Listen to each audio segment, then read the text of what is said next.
ଗ୍ରୀଷ୍ମ ଋତୁର ପ୍ରଚଣ୍ଡ ଖରା ପରେ ଠିକ୍ ରଜ ସମୟରେ ଆରମ୍ଭ ହୁଏ ହାଲକା ହାଲକା ବର୍ଷା। ବୋଧେ ରଜ ପର୍ବ ସେହି ପ୍ରଥମ ବର୍ଷାକୁ ସ୍ୱାଗତ କରିବାର ପର୍ବ। ଭାରତର ଏହି ବର୍ଷା ଋତୁକୁ ମୌସୁମୀ ବା ଇଂରାଜୀରେ ମନସୁନ୍ ବୋଲି କୁହାଯାଏ। ମନରେ ନିଶ୍ଚିତ ପ୍ରଶ୍ନ ଆସୁଥିବ କି ଖରା ସମୟରେ ହେଉଥିବା ଏହି ମୌସୁମୀ ବର୍ଷାର କାରଣ କ'ଣ? କାହିଁକି ଠିକ୍ ସମାନ ସମୟରେ ମୌସୁମୀ ବର୍ଷା ଆସେ? ମୌସୁମୀ ବାୟୁ କ'ଣ? ଭାରତର ଏହି ବର୍ଷା ଋତୁ ବା ମୌସୁମୀ ବର୍ଷା କରାଇବା ପାଇଁ ସୂର୍ଯ୍ୟ, ପୃଥିବୀ, ପବନ ଏବଂ ପ୍ରକୃତିର ଘଟେ ଏକ ସୁନ୍ଦର ସମାବେଶ। ପ୍ରଚଣ୍ଡ ଗ୍ରୀଷ୍ମ ଋତୁରେ ସମୁଦ୍ରରୁ ବହୁ ପରିମାଣର ଜଳ ବାଷ୍ପୀଭୂତ ହୋଇ ସମୁଦ୍ର ଉପରେ ଆକାଶରେ ମେଘ ସୃଷ୍ଟି କରେ।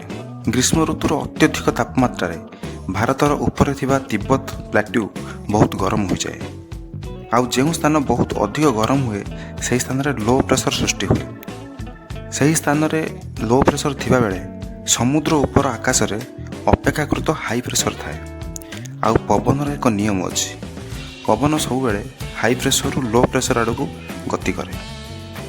ସମୁଦ୍ରର ଉପର ଭାଗରେ ଥିବା ପବନ ବହୁ ପରିମାଣର ଜଳୀୟ ଅଂଶ ଥାଏ। ସମୁଦ୍ରରେ ଥିବା ଏହି ଆର୍ଦ୍ରତାପୂର୍ଣ୍ଣ ମେଘ ଓ ପବନ ଭାରତୀୟ ସ୍ଥଳଭାଗ ଆଡ଼କୁ ଗତି କରେ।